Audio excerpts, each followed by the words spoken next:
Good morning, students. Today we are going to see about 9th standard social science economics unit 1 understanding development perspectives measurement and sustainability மேம்பாட்டை அறிவோம் understanding development perspectives தொலைநோக்கு measurement அளவீடு and sustainability நிலைத்தன்மை. അപ്പം மேம்பாட்டை அறிவோம் தொலைநோக்கு அளவீடு மற்றும் நிலைத்தன்மை பற்றி இந்த பாடப்பகுதியில் நாம படிக்க போறோம். Learning objectives: to know the meaning of development from different perspectives, to know the indicators of economic development, understand the meaning of economic development, to know the policies for sustainable development. மேம்பாட்டை புரிந்து கொள்ளலாம், குறியீடுகளை தெரிந்து கொள்ளுதல், மேம்பாட்டினுடைய பொருளை தெரிந்து கொள்ளுதல்,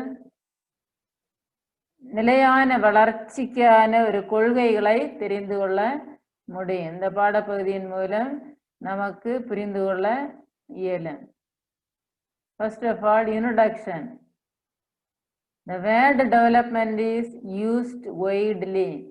It refers to the progress of a particular field or a particular person.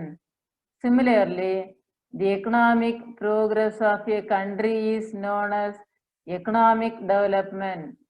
However, the interpretation of the concept development keeps on changing from time to time, from person to person, and its meaning gets extended further. மேம்பாடு என்ற வார்த்தையை நாம் அடிக்கடி பயன்படுத்தக்கூடிய ஒன்று. ஒரு துறையினுடைய மேம்பாடு அல்லது ஒரு தனிப்பட்ட மனிதருடைய மேம்பாட்டை இது குறிக்கின்றது. குறிப்பாக பொருளாதார மேம்பாடு என்பது ஒரு நாட்டினுடைய பொருளாதார முன்னேற்றத்தை குறிக்கக்கூடியது. இந்த மேம்பாடானது டெவலப்மெண்ட் ஆனது நபருக்கு நபர் மாறிக்கொண்டே இருக்கும். அதனுடைய பொருள் மாறுவது தொடர் நிகழ்வாக இருக்கின்றது. ஒரு நாடாக இருந்தாலும் அதனுடைய வளர்ச்சியானது மாறிக்கொண்டே இருக்கும். Different perspectives about development. Every human being has an ambition or desire of his or her own to achieve progress in life. Similarly, we have ideas about how a country should progress. If our thinking tunes towards progress and about the ways to achieve the many goals for progress, it leads to development. மேம்பாடு பற்றிய பல்வேறு தொலைநோக்கு கருத்துக்கள். அவரவர் வாழ்க்கையில் ஒவ்வொரு மனிதரும் முன்னேற்றம் என்ற ஒரு சுய விருப்பம் இருக்கு. ஒரு நாடு எவ்வாறு முன்னேற வேண்டும், இதற்கெல்லாம் காரணங்களை கண்டறிந்து செயல்படுத்தினால் மட்டுமே அந்த இலக்கை அடைய முடியும். நாட்டின் முன்னேற்றத்திற்கு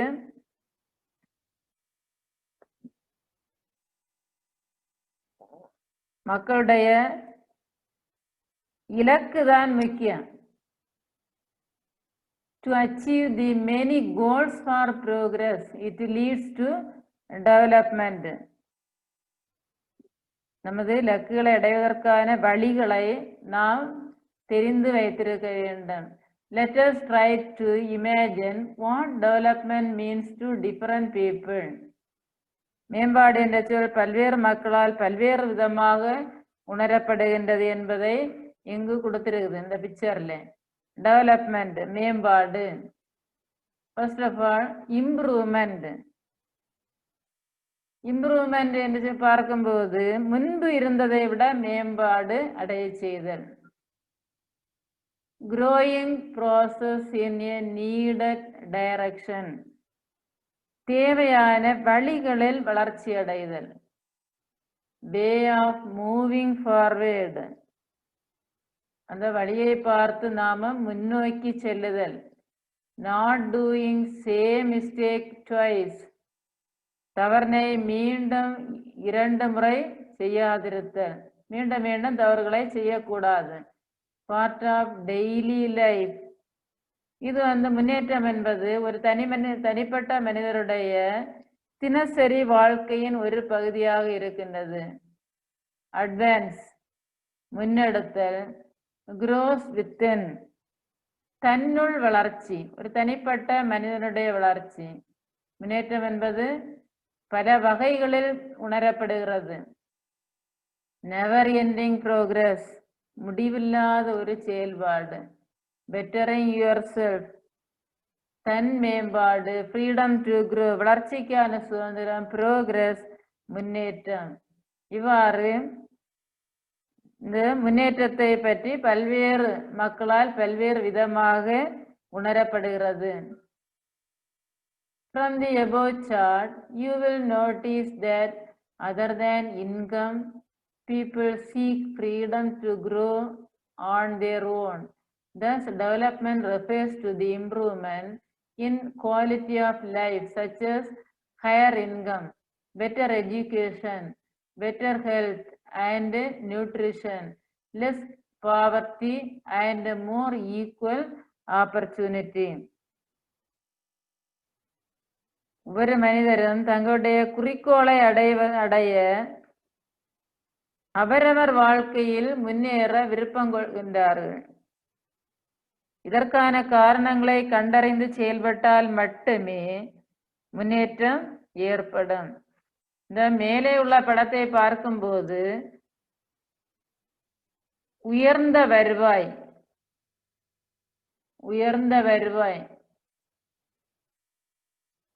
better education, higher income, better education, தரமான கல்வி, பெட்டர் ஹெல்த், நல்ல உடல் நலம், அண்ட் நியூட்ரிஷன், ஊட்டச்சத்து. லெஸ் பாவர்ட்டி, குறைந்த வறுமை, அண்ட் மோர் ஈக்குவல் ஆப்பர்ச்சுனிட்டி, சம வாய்ப்பு போன்றவைதான் வாழ்க்கை தரம் உயர மேம்பாடடைய காரணமாக அமைகின்றது. The term economic development refers to the overall growth of all sectors of the economy by adoption of new technologies. Economic development improves the living standards of the people as well as the status of the country. பொருளாதார மேம்பாடு என்பது மக்களுடைய வாழ்க்கை தரத்தையும் நிலையான நாட்டினுடைய வளர்ச்சியையும் குறிக்கின்றது. இண்டிகேட்டர்ஸ் ஆஃப் எக்கனாமிக் டெவலப்மெண்ட், பொருளாதார மேம்பாட்டிற்கான குறியீடுகள் என்னென்ன? The major indicators to measure the level of economic development are net national product, short ஃபார்ம்ல NNP-ன்னு சொல்லுவாங்க. நெட் நேஷனல் ப்ராடக்ட், அப்ரிவேஷன்ல கேட்பாங்க NNP, net national product. Per capita income PCI, purchasing power parity PPP, and human development index HDI. பொருளாதார மேம்பாட்டிற்கான குறியீடுகள்ல நிகர நாட்டு உற்பத்தி NNB, net national product, நிகர நாட்டு உற்பத்தி. பெர் கேபிட்டா இன்கம், தலா வருமானம். பர்ச்சேசிங் பவர் பேரிட்டி, வாங்கும் திறன் சமநிலை. அண்ட் ஹியூமன் டெவலப்மெண்ட் இண்டெக்ஸ், மனிதவள மேம்பாட்டு குறியீடு. Do you know final money value of total goods and services produced within the geographic boundaries of a country during a specified period of time? Normally, a year is known as gross domestic product, GDP. ஒரு ஆண்டு ஒரு நாட்டினுடைய குறிப்பிட்ட புவியியல் எல்லைக்குள் உற்பத்தி செய்யப்பட்ட பொருட்கள் மற்றும் பணிகளுடைய மொத்த மதிப்பு தான் மொத்த நாட்டு உற்பத்தி என்று சொல்லக்கூடிய ஜிடிபி. மொத்த நாட்டு உற்பத்தி ஒரு நாட்டின் எல்லைக்குள் உற்பத்தி செய்யப்பட்ட பொருட்கள் மற்றும் பணிகளின் மொத்த மதிப்பே ஆகும். நெட் நேஷனல் ப்ராடக்ட், நிகர நாட்டு உற்பத்தி. The net national product is considered as a true measure of national output. It is also known as national income. A rise in per capita income means an increase in aggregate real output. Hence, this is a better indicator than national income for measuring development. நிகர நாட்டு உற்பத்தி என்பது ஒரு நாட்டினுடைய உற்பத்தியின் உண்மையான அளவாக கருதப்படுகிறது. இதுதான் நாட்டு வருமானம் என்று அறியப்படுவது.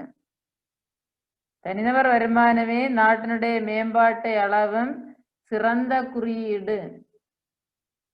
For measuring a country's development, its income is considered to be one of the most important factors.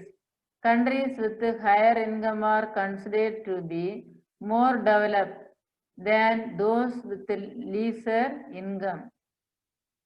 So, income itself is considered to be one of the indicators of economic development. நாடுகளுடைய மேம்பாட்டை அளவிடுவதற்கு மிக முக்கியமான காரணி வருமானம். அதிகமான வருமானம் கொண்ட நாடுகள் இருக்குது, குறைவான வருமானம் கொண்ட நாடுகள் இருக்கின்றது. அதிக வருமானம் கொண்ட நாடுகளை நாம் வளர்ச்சி அடைந்த நாடுகள் என்று அழைக்கின்றோம். இதுதான் பொருளாதார மேம்பாட்டின் குறியீடாக கருதப்படுவது. பெர் கேபிட்டா இன்கம், தனிநபர் வருமானம். However, for comparing the development of various countries, total income is not satisfactory measure. Since countries have different populations, comparing total income will not be suggestive of what an average person is likely to earn, as people in one country are better off than others in a different country.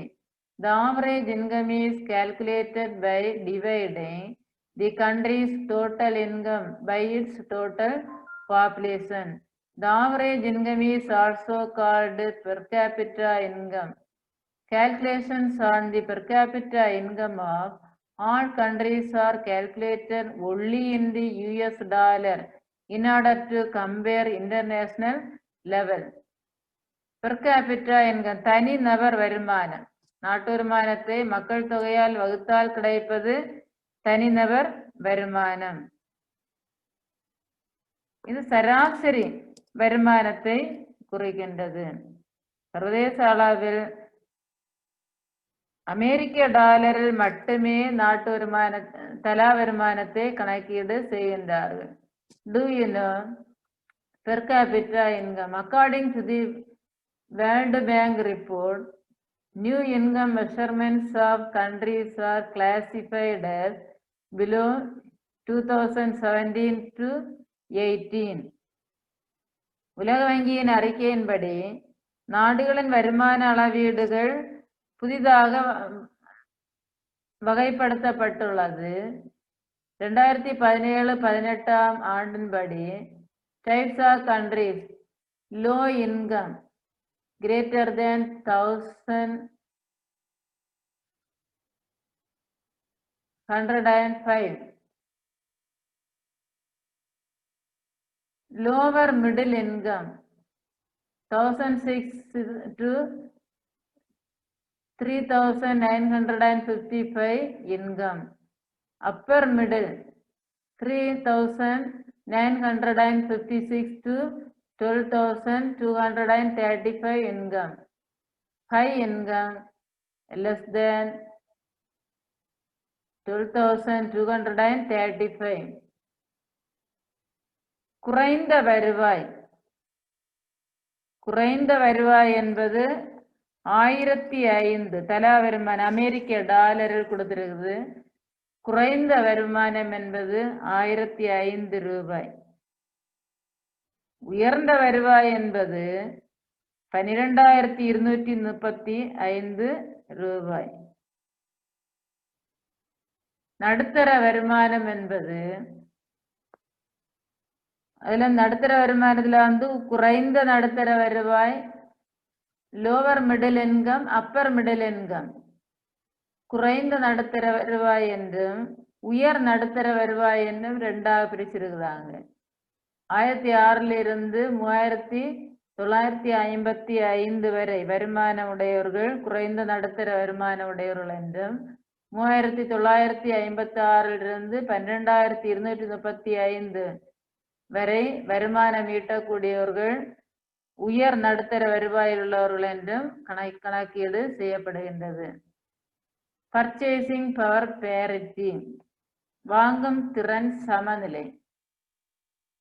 Purchasing power parity is defined as the number of units of a country's currency required to buy the same amount of goods and services in the domestic market as $1 would buy in the US. வாங்கும் திறன் சமநிலை என்பது ஒரு சந்தையில் அமெரிக்க டாலரில் வாங்குவதற்கு ஏற்ற உள்நாட்டு சந்தையில் அதே அளவிலான பொருட்களை வாங்குவதற்கு தேவைப்படுகிறது. வாங்கும் சமநிலை விற்று தீர்க்கும் விலை என்று சொல்வார்கள். ஒரு அங்காடியில் வந்த பொருளும் அதை விற்று தீர்ந்த பொருளும் சமமாக இருக்கும். கொண்டு வரக்கூடிய பொருட்கள் முழுவதும் விற்று தீர்ந்தால் அது விற்று தீர்ந்த சமநிலை என்று கூறுவார்கள். வாங்கும் திறன் சமநிலை, நாம கொண்டு செல்லக்கூடிய காசும் நாம வாங்கக்கூடிய பொருட்களும் சமமாக இருந்தால் அது வாங்கும் திறன் சமநிலை என்று அழைப்பார்கள். இரண்டு நாடுகளுடைய பண பரிமாற்றம் சமமாக இருக்கும். The technique of purchasing power parity allows us to estimate what exchange between two currencies is needed to express the accurate purchasing power of the two currencies in the respective countries. இரண்டு நாடுகளின் நாணயங்களுக்கு இடையிலான பரிமாற்றம் இந்த இரண்டு நாணயங்களுடைய துல்லியமான வாங்கும் திறனை வெளிப்படுத்தக்கூடியது. இதனைத்தான் வாங்கும் திறன் சமநிலை என்று அழைக்கின்றோம். Recently, India became the third largest economy in the terms of PPP. China became the largest, defeating the US to the second position. சமீபத்தில் இந்தியா மூன்றாவது பெரிய பொருளாதார நாடாக உள்ளது. சீனா முதலிடத்திலும் ஐக்கிய அமெரிக்க நாடுகள் இரண்டாம் இடத்திலும் இருக்கின்றது. ஹியூமன் டெவலப்மெண்ட், மனித வள மேம்பாடு. Human resources necessary for the progress of any country. The term human resources refers to the collective abilities of people which can be utilized in the production sector. மனித வள மேம்பாடு என்பது உற்பத்தி துறையில் பயன்படக்கூடிய ஒன்று. மனித வளம் என்பது ஒவ்வொரு மனிதர்களையும் சுட்டிக்காட்டுகிறது. மக்களைத்தான் மனித வளம் என்ற சொல்லானது குறிக்கின்றது. Human resource development means the development of a person's physical and mental abilities through education, health care and training. Therefore, investment in education and health of people can result in a high rate of returns in the future for a country. For example, if a child is invested with good education and health, he or she may turn to be very productive in future in the form of higher earnings and greater contribution to the society. Human Development Index, which indicates all-round development of the people in the society. மனித வளத்தில் வந்து மனிதனுடைய உடல் திறன், மனத்திறன், அதே போல சுகாதார திறன்களான கல்வி, மருத்துவம், இந்த பயிற்சி, இந்த இவற்றை பயிற்சியின் மூலம் மேம்படுத்துவதே ஆகும். கல்வி மற்றும் உடல் நலமானது மனித வளத்தில் மிக மிக முக்கியத்துவம் வாய்ந்த ஒன்றாக இருக்கின்றது. இவைதான் கல்விக்கான முதலீடு, மனித வளத்திற்கான, மனித மூலதனத்திற்கான முதலீடு என்று கூறுவார்கள். கல்வி மற்றும் உடல் நலம், இந்த ரெண்டிற்கும் செய்யக்கூடிய முதலீடானது எதிர்காலத்தில் உயர்ந்த வருமானத்தை கொடுக்கலாம்.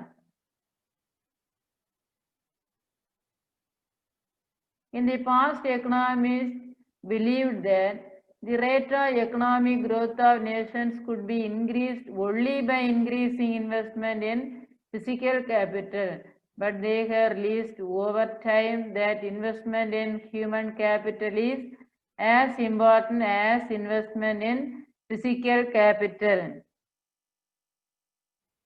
பொருளாதார வல்லுநர்கள் மனிதனுடைய உடல் உழைப்பை தான் மூலதனம் என்று கூறுகின்றார்கள்.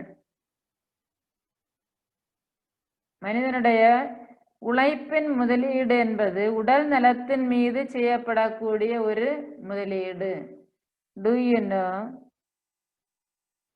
the Ministry of Human Resource Development is responsible for the development of human resources in India.